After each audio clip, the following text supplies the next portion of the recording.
इस तस्वीर को गौर से देखें। एक नई ज़िंदगी, एक मौजज़ा। लेकिन क्या आपने कभी सोचा है कि इस नन्ही सी जान के बनने के पीछे कायनात की सबसे बड़ी ताकत क्या है?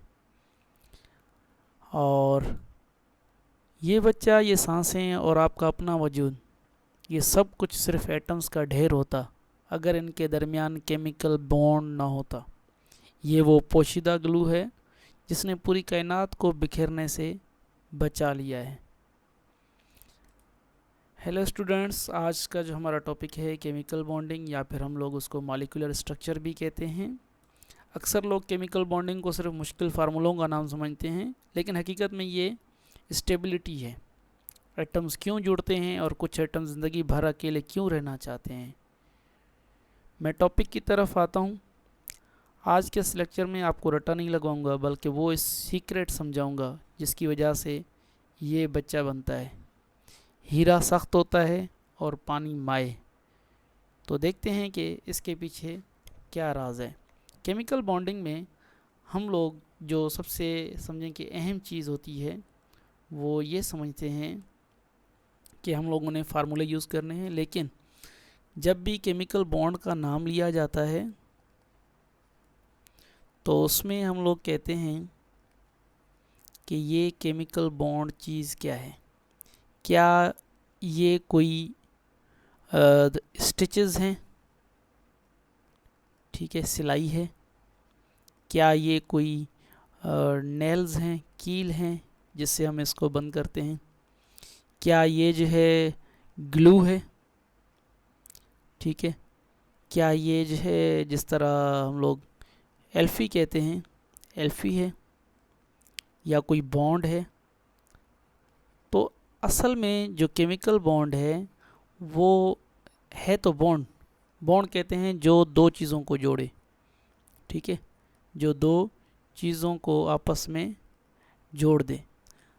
अब यहाँ पर जो हम लोग दो चीज़ों को जोड़ने वाले हैं वो असल में एटम्स हैं, ठीक है। वो क्या हैं? एटम्स हैं।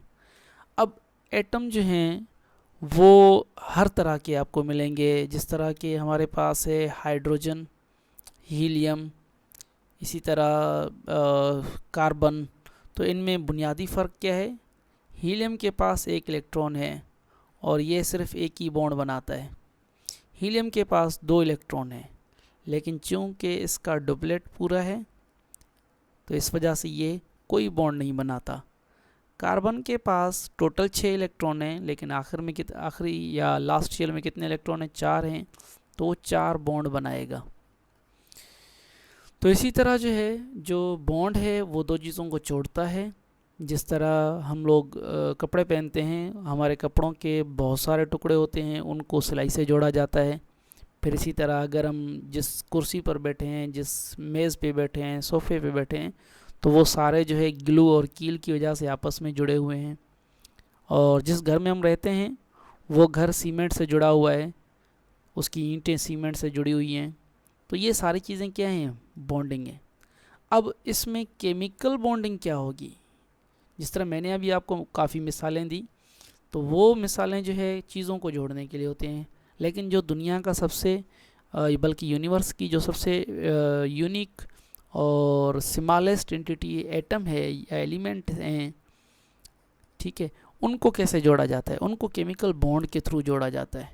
असल में हम लोग नहीं जोड़ते, ये कुदरती तौर पर जुड़े होते हैं।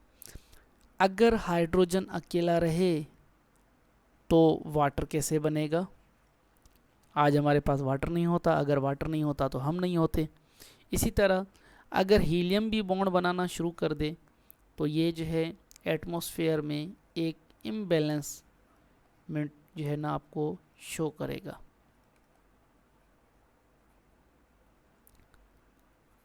तो हर चीज़ का अपना एक मकसद है।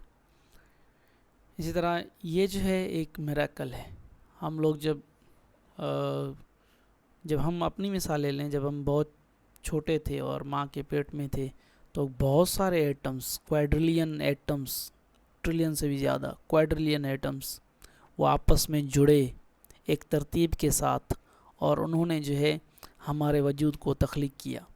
और इसी तरह अगर हमारे डीएनए में, ये अभी साइंस है, हमारे डीएनए में मुख्तलिफ जीन्स जुड़े होते हैं, मुख्तलिफ न्यूक्लियोटाइड्स जुड़े होते हैं जो एक जीन बनाते हैं, और वो जीन हमें एक यूनिक करैक्टर देता है। अब जिस तरह मेरी आवाज़ आपकी आवाज़ से चेंज है तो वो मेरे जीन्स की वजह से, और इसी तरह आपका चेहरा किसी और के चेहरे जैसा नहीं हो सकता क्योंकि ये जीन में चेंज है। और ये सारी चेंजेस कहाँ से आ रही हैं? बॉन्डिंग से आ रही हैं। अगर यहाँ पे बॉन्डिंग का सिलसिला ख़राब हो जाए, डिस्टर्ब हो जाए, तो हमारा वजूद ख़तरे में पड़ सकता है। सिर्फ इंसान ही नहीं बल्कि हर जानवर, परिंदा, पौधे सारे जो हैं किससे बने होते हैं, या उनका जो असल है वो क्या है? वो डीएनए है। अब डीएनए जो है किसी भी पौधे को पौधा बनाता है, किसी परिंदे को परिंदा बनाता है, किसी जानदार को जानदार बनाता है। हम लोग आते हैं बहुत ही बेसिक सी आप कह लें डेफिनेशन पे। जब दो एटम्स, अब ये जो रेड वाले हैं ये एटम हैं ऑक्सीजन के, ये दो, ये वाले दो, ठीक है। इसी तरह ये ऑक्सीजन भी, क्योंकि ऑक्सीजन का जो एटॉमिक नंबर है वो 8 है, पहले शेल में 2, दूसरे शेल में 6 इलेक्ट्रॉन, और वो हम लोग कुछ इस तरह बनाते हैं। ये 6 इलेक्ट्रॉन हैं, इसके 2 बॉन्ड पेयर होते हैं जो बॉन्डिंग में हिस्सा लेते हैं, और ये 2 जो हैं वो लोन पेयर होते हैं और ये बॉन्डिंग में हिस्सा नहीं लेते। जो बॉन्ड में हिस्सा ले उसको बॉन्ड पेयर कहते हैं, जो बॉन्ड में हिस्सा ना ले उसको लोन पेयर कहते हैं। कार्बन में इसी तरह, कार्बन का एटॉमिक नंबर 6 है, उसके पहले शेल में 2, दूसरे में 4, और जब हम कार्बन बनाएंगे तो हम लिविस डॉट स्ट्रक्चर के हिसाब से पहले 4 अलग सिमत में इलेक्ट्रॉन रख जाएंगे। अगर ये पूरे हो गए तो फिर पेयर बनाएंगे, जिस तरह हम लोगों ने ऑक्सीजन में पेयर बनाने शुरू किए थे। 5वां और 6ठा हमने पेयर बना के दिया था। अब यहाँ पे एक इलेक्ट्रॉन कार्बन का है, ये वाला, सही है, और एक इलेक्ट्रॉन जो है ऑक्सीजन का है। इसी तरह एक इलेक्ट्रॉन कार्बन का दूसरा, और इसी तरह एक ऑक्सीजन का, और इन्होंने एक बॉन्ड बनाया हुआ है। Same case with this model. तो इस तरह जो है कार्बन ने 2 बॉन्ड ऑक्सीजन के इसके साथ बनाए हुए हैं और 2 बॉन्ड इस ऑक्सीजन के साथ बनाए हुए हैं। अब ये एक समझें कि साइंटिफिक जो है टर्म में हम लोग इसको कहते हैं कि नंबर ऑफ़ बॉन्ड्स कितने बना रहा है, और वही उसकी प्रॉपर्टीज़ को डिफ़ाइन करता है। ये तो हो गए जब एटम को एटम के साथ जोड़ना होता है तो हम बॉन्ड बनाते हैं। ऐसे बॉन्ड को इंट्रा मॉलिक्यूलर बॉन्ड कहते हैं, मतलब मॉलिक्यूल के अंदर वाले bond, intra molecular bond. Intra कहते हैं विदिन में, विदिन अ मॉलिक्यूल, किसी भी मॉलिक्यूल के अंदर। अब ये कार्बन डाइऑक्साइड एक मॉलिक्यूल है, इस मॉलिक्यूल के अंदर जो बॉन्ड होंगे इनको हम इंट्रा मॉलिक्यूलर बॉन्ड कहेंगे। और क्योंकि ये दोनों के कोऑपरेशन से बना है, दोनों के कोऑपरेशन से, और दोनों की वैलेंसी यहाँ पे कोऑपरेट कर रही है, तो हम कोऑपरेशन का वर्ड लेते हैं को, और वैलेंसी का वर्ड लेते हैं वैलेंट। इसको हम लोग कहते हैं कोवैलेंट बॉन्ड। कोवैलेंट बॉन्ड किसे कहेंगे? जिसमें शेयरिंग हो, शेयरिंग ऑफ इलेक्ट्रॉन, और अगर ज़्यादा बोलना चाहें या बताना चाहें तो हम लोग कहेंगे म्यूचुअल शेयरिंग ऑफ इलेक्ट्रॉन, क्योंकि दोनों ने शेयर किए, किसी एक ने शेयर नहीं किए, सही है। जब 2 बंदे शेयर करेंगे तो उसको हम लोग कहते हैं कोवैलेंट बॉन्ड। अब हम आते हैं टाइप्स ऑफ बॉन्डिंग पे। तो बॉन्डिंग की बहुत सारी टाइप्स हैं, जिनमें से हम लोग कुछ पढ़ेंगे। अच्छा, इसमें जो है ना कुछ चीज़ें आपको वैसे भी बताई जाएंगी, जैसा कि कोवैलेंट बॉन्ड एक बॉन्ड है, मेटालिक बॉन्ड एक बॉन्ड है, आयनिक बॉन्ड एक बॉन्ड है। अब ये जो है ऑक्टेट रूल है, ये बॉन्ड नहीं है। लेविस डॉट डायग्राम जैसे मैंने जिक्र किया, इसी तरह जो है वैलेंस इलेक्ट्रॉन्स। तो ये जो है ना चीज़ें हैं जिसकी मदद से हम लोग बॉन्ड को समझते हैं। इंट्रामोलिकुलर बॉन्ड अभी अभी मैंने जिक्र किया था। इंट्रा जो है उसका मतलब है विदिन, विदिन अ मॉलिक्यूलर मतलब विदिन अ मॉलिक्यूल जो बॉन्ड बने, सही है। आप इसको इस तरह भी कह सकते हैं, or bond between 2 atoms, 2 atom के दरमियान बॉन्ड को हम लोग इंट्रामॉलिक्यूलर बॉन्ड कहते हैं। इंट्रामोलिकुलर बॉन्ड की 2 टाइप्स होती हैं। वैसे तो ज़्यादा हैं, फ़िलहाल हम लोग 2 टाइप्स पढ़ रहे हैं। 2 टाइप्स में जो पहली है वो है आयोनिक बॉन्ड, क्योंकि इंट्रोडक्शन है तो मैं कोशिश कर रहा हूँ कि कंसाइज बना लूँ। दूसरा है कोवेलेंट बॉन्ड। कोवेलेंट बॉन्ड अभी अभी हम लोग पढ़ के आ रहे हैं। कोवेलेंट बॉन्ड किसको कह रहे हैं? म्यूचुअल शेयरिंग ऑफ इलेक्ट्रॉन को,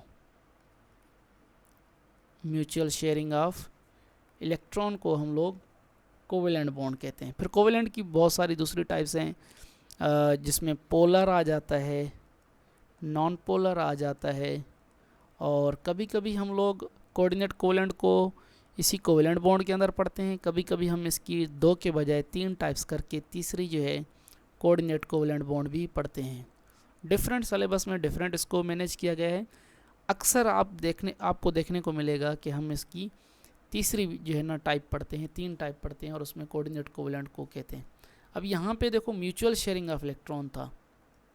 कोऑर्डिनेट कोवेलेंट में क्या होगा? सिर्फ एक ही, only one atom share its electron, सिर्फ एक ही जो है ना एटम इलेक्ट्रॉन शेयर करेगा। यहाँ पे शेयरिंग की बात आ रही है। और अगर हम बात करते हैं आयनिक बॉन्ड की, तो आयनिक बॉन्ड हम ऐसे बॉन्ड को कहते हैं जहाँ पे ट्रांसफ़र ऑफ इलेक्ट्रॉन हो। इसको हम लोग कंप्लीट ट्रांसफ़र ऑफ इलेक्ट्रॉन भी कहते हैं। जैसा कि सोडियम के पास पहले शेल में 2, दूसरे में 10, तीसरे में 1 इलेक्ट्रॉन है। वो अपना 1 इलेक्ट्रॉन, ये वाला 1 इलेक्ट्रॉन दे देगा किसको?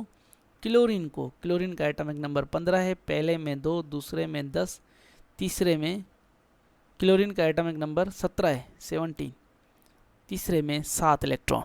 तो ये 1 इसको देता है और इसके पास हो जाते हैं 8।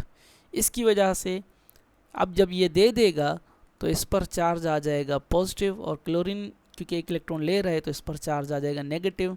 और ये दोनों नेगेटिव और पॉजिटिव होने की वजह से एक दूसरे को अट्रैक्ट करेंगे और एक कंपाउंड बना लेंगे जिसको हम लोग सोडियम क्लोराइड कहते हैं। आम अल्फाजों में इसको टेबल साल्ट कहते हैं, जो हम लोग नमक घर में खाते हैं। तो ये जो है आयनिक बॉन्ड है। कोवेलेंट बॉन्ड की बात करें तो हाइड्रोजन के पास 1 इलेक्ट्रॉन है, दूसरा हाइड्रोजन आता है उसके पास भी 1 इलेक्ट्रॉन है। ये दोनों शेयर करके आपस में रह रहे हैं एक मॉलिक्यूल की शक्ल में, H2 गैस की शक्ल में, तो इसको हम लोग कहते हैं कोवेलेंट बॉन्ड। इसी तरह कोऑर्डिनेट कोवेलेंट बॉन्ड की बात करें तो अमोनिया के पास 1 लोन पेयर होता है, और बोरॉन ट्राईफ्लोराइड के पास बोरॉन ट्राईफ्लोराइड में बोरॉन के पास 6 इलेक्ट्रॉन होते हैं। ये इसको देकर कुछ इस तरह का जो है बॉन्ड बना लेता है, NH3 और BF3। जहाँ से इलेक्ट्रॉन निकले हैं वहाँ पे एरो टेल, और जिसको दिए गए हैं वहाँ पे एरो हेड बनाकर हम लोग कहते हैं कि ये वाला जो बॉन्ड है ये कोऑर्डिनेट कोवेलेंट बॉन्ड है। इसकी पहचान क्या है? ये हम लोग एरो से शो करते हैं। चाहें तो आप इलेक्ट्रॉन भी यहाँ पे रख सकते हैं। कुछ डिमॉन्स्ट्रेशंस हैं, आप इसको देख लें। ये देख रहे हैं, पहले एटम अकेले थे तो अकेला इलेक्ट्रॉन जो है ना अपने सिर्फ प्रोटॉन के गिर्द घूम रहा है, लेकिन जैसे ही ये बॉन्ड बनाने की कोशिश करते हैं तो दोनों के इलेक्ट्रॉन दोनों के एटम में घूम रहे होते हैं, और वो हाइड्रोजन एटम के बजाय हाइड्रोजन मॉलिक्यूल बन जाता है। इसी तरह हम लोग इंटरमॉलिक्यूलर बॉन्डिंग की अगर बात करें तो इंटरमॉलिक्यूलर बॉन्डिंग कहते हैं, इंटर कहते हैं बिटवीन को। जिस तरह इंटरनेशनल गेम्स होती हैं इसी तरह इंटरमॉलिक्यूलर बॉन्ड भी होते हैं। इंटरनेशनल गेम बिटवीन नेशंस, 2 मुल्कों के दरमियान, दुनिया के जितने मुल्क हैं उनके दरमियान, बिटवीन नेशंस, बिटवीन कंट्रीज़। तो ये जो है बिटवीन मॉलिक्यूल, एक मॉलिक्यूल से दूसरे मॉलिक्यूल के दरमियान जो बॉन्ड बनता है उसको हम लोग क्या कहते हैं? इंटरमॉलिक्यूलर बॉन्ड कहते हैं। क्या आप मुझे बता सकते हैं कि वाटर के दरमियान कौन से इंटरमॉलिक्यूलर बॉन्ड होते हैं? कमेंट में अभी इसी को जो है वीडियो को पास करें और जो है मुझे कमेंट में बताएं कि यहाँ पे कौन सा इंटरमॉलिक्यूलर बॉन्ड होगा। अगर नहीं होगा तो भी बताएं, अगर होगा तो कौन सा होगा वो भी बताएं। 2 सेकंड मैं उसके बाद जो है ना बताता हूँ आपको। अच्छा, आपने कमेंट में लिख दिया कौन सा बॉन्ड होता है। मैं आपको इसका आंसर कमेंट में भी करूँगा और आगे चलकर भी करूँगा।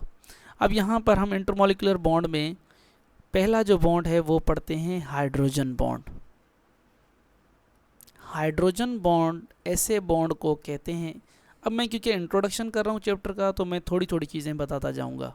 इसके बाद हम जो है इंटरमॉलिक्यूलर बॉन्डिंग का एक अलग से लेक्चर होगा हमारा, और इंट्रामॉलिक्यूलर बॉन्डिंग के बहुत सारे लेक्चर होंगे, क्योंकि हर बॉन्ड को हम लोग अलग अलग पढ़ रहे होंगे। यहाँ पे हम ऐसे हाइड्रोजन बॉन्ड ऐसे बॉन्ड को कहते हैं जो हाइड्रोजन जो कि इलेक्ट्रोपॉजिटिव है और किसी भी इलेक्ट्रोनेगेटिव स्मॉल एटम के दरमियान पढ़ते हैं, जो हमारे पास 3 है सिर्फ। कौन से? इसको हम लोग नॉफ गैसेस भी कहते हैं। नॉफ गैसेस से मुराद है नाइट्रोजन, ऑक्सीजन और फ्लोरीन। अगर हम हाइड्रोजन बॉन्ड की बात करें तो H2O, जैसा कि मैंने अभी बताया, आप लोगों ने कमेंट में भी लिखा होगा। दूसरी जो है NH3, यहाँ पे एक मॉलिक्यूल का हाइड्रोजन दूसरे मॉलिक्यूल का नाइट्रोजन, इनके दरमियान बॉन्ड बनता है। और तीसरा जो है HF। फॉर एग्जांपल ये एक HF का मॉलिक्यूल है, ये दूसरा HF का मॉलिक्यूल है, ये तीसरा HF का मॉलिक्यूल है। अब इनके दरमियान ये थोड़ी सी अट्रैक्शन बनेगी। क्यों? क्योंकि ये पार्शियल नेगेटिव है और हाइड्रोजन क्या है? पार्शियल पॉजिटिव है। इसी तरह ये जो है यहाँ पे हाइड्रोजन बॉन्ड बन रहा है। तो ये हाइड्रोजन बॉन्ड जब बनता है तो इस पूरे मॉलिक्यूल की प्रॉपर्टीज़ को चेंज कर देता है। इसी तरह अमोनिया में भी होगा। ठीक है, मैंने अभी फ़िलहाल सिंपल सा बना लिया है, हम इसको चेंज भी कर सकते हैं। अब ये जो हाइड्रोजन है, इस नाइट्रोजन के साथ, नाइट्रोजन के पास पार्शियल नेगेटिव, हाइड्रोजन के पास पार्शियल पॉजिटिव, ये जो बॉन्ड बना है ये भी कौन सा बॉन्ड है? हाइड्रोजन बॉन्ड है। वाटर का मैं आपको पूरा स्ट्रक्चर दिखा देता हूँ। ये हमारे पास देख रहे हैं वाटर का मॉलिक्यूल है, और यहाँ पे जो है इस तरह की जो है ना फोर्स ऑफ अट्रैक्शन बन रही होगी, और जो है यहाँ पर इस रेड और वाइट के दरमियान फोर्स ऑफ अट्रैक्शन बनेगी। इसको हम लोग हाइड्रोजन बॉन्ड कहते हैं। अच्छा, यहाँ पे ये नहीं बनेगी बल्कि इधर से इधर तक बनेगी। इसको मिटा देते हैं। सही है।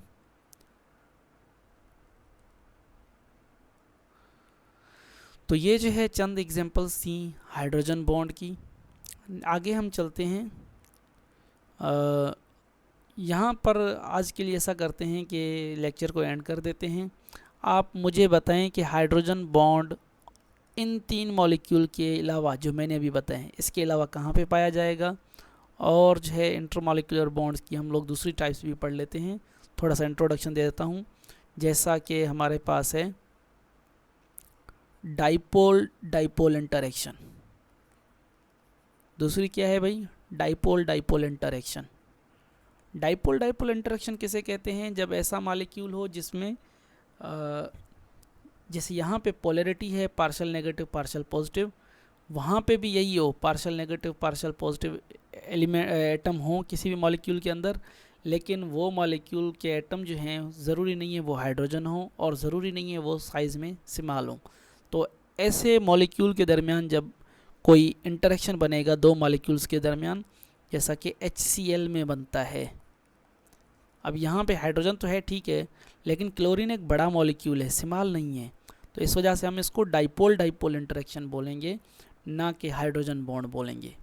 इसी तरह तीसरी जो टाइप है आपके इंटरमॉलिक्यूलर फोर्सेस की, वो है लंदन फोर्सेस। लंदन फोर्सेस, या फिर हम इसको instantaneous dipole induced dipole interaction भी कहते हैं। ये फ्रिट्ज लंदन ने दी थी, और इसने कहा था कि किसी भी आप कह लें कि पोलर मॉलिक्यूल हो, नॉन पोलर मॉलिक्यूल हो, सब के दरमियान फोर्स ऑफ अट्रैक्शन बनती है। ऐसी फोर्स ऑफ अट्रैक्शन को लंदन फोर्सेस कहते हैं। ये फ्रिट्ज लंदन ने दी थी। ठीक है। अच्छा जी, तो ये था आज का हमारा लेक्चर केमिकल बॉन्डिंग के ऊपर या फिर मॉलिक्यूलर स्ट्रक्चर के ऊपर। पिछले चैप्टर में हम लोगों ने पढ़ा था कि एटम क्या होता है, किस तरह बनता है, किन किन चीज़ों से बना होता है। इस चैप्टर में हम लोग पढ़ेंगे कि केमिकल बॉन्डिंग कैसे होती है और मॉलिक्यूलर स्ट्रक्चर कैसे बनता है, क्योंकि इस चैप्टर में हम लोग विस्पर भी पढ़ रहे होंगे और VBT भी पढ़ रहे होंगे, MOT भी पढ़ रहे होंगे, और अदर डिफरेंट जो है ना कॉन्सेप्ट्स भी पढ़ेंगे। तो आप मुझे बताएं, कमेंट में बताएं कि सबसे पहले मुझे कौन सी थ्योरी कवर करनी चाहिए। ठीक है। अगर आपने इस वीडियो से कुछ सीखा है तो लाजमी इस वीडियो को लाइक करें, दोस्तों के साथ शेयर करें, सब्सक्राइब करना बिल्कुल ना भूलें, और जो है ना किस चीज़ पे नेक्स्ट लेक्चर हो वो कमेंट भी कर दें। चलें जी।